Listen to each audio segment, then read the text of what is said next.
वैष्णव दर्शन में आई, जैन दर्शन में भी है कि रावण को एक अहंकार हो गया कि मुझे कोई नहीं मार सकता।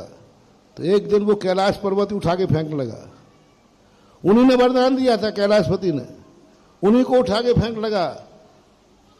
तब उन्होंने कहा कि अरे ये तो उल्टा हो गया, जिसको मेरे आशीर्वाद से इसको बल मिला, इसको सब कुछ मिला, आज ये मुझे उठा के फेंक रहा है।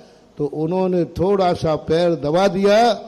रावण इतना जोर से रोया, इतना जोर से रोया कि आकाश से देवता उतर के आ गए।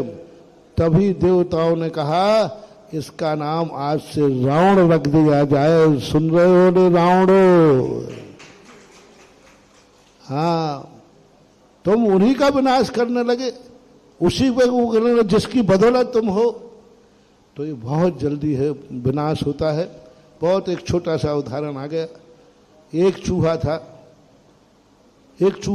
अब चूहा तो चूहा ही होता है। अब वो हमेशा बिल्ली से डरता था। तो उन्होंने कहा कि भाई हे भगवान, मुझे बस बिल्ली का डर लगता है। तो उसने बिल्ली बना दिया। अब बिल्ली कहती मुझे कुत्ता से डर लगता है। तो देवता ने कहा भाई कुत्ता बन जा। कुत्ता कहता मुझे शेर से डर लगता है। तो देवता ने कहा चल भाई तू अब शेर बन गया। अब शेर बनने के बाद सोचता है जो महाराज जी मुझे शेर बना देंगे, कल के दिन नाराज हो गए तो फिर से चूहा बना देंगे, इसलिए महाराज को खा जाओ। जैसे उसने खाने की प्लानिंग बनाई, महाराज समझ गए कि अरे इसको मैं वरदान दे रहा हूं, इसको मैं महान बना रहा हूं, ये तो मुझे ही खाना दौड़ रहा है। तुरंत महाराज ने हाथ उठाया, मूस को भव, पुनः मूस को भव, यानी पुनः चूहा। ये धर्म है। आज ज्ञान का अहंकार करके तुम ज्ञान का दुरुपयोग कर रहे हो, उसके विरोध में खड़े हुए। कान खोल के सुनो, ये ऐसा ज्ञानावरणी कर्म का बंध होगा कि मरते समय तक तुम नमोकार मंत्र भी भूल जाओगे, नमोकार मंत्र भी याद नहीं होगा।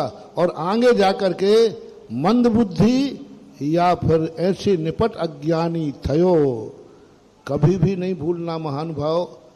हमेशा जिन्होंने हमारे ऊपर उपकार किए हैं, उपकार का एक अक्षर का भी ज्ञान जहाँ से मिला है, कभी स्वप्न में भी उसके प्रति, उसके विरुद्ध में उसके प्रति कोई परिणाम नहीं रखना चाहिए और उसकी विरुद्ध की नीतियों में नहीं पड़ना चाहिए।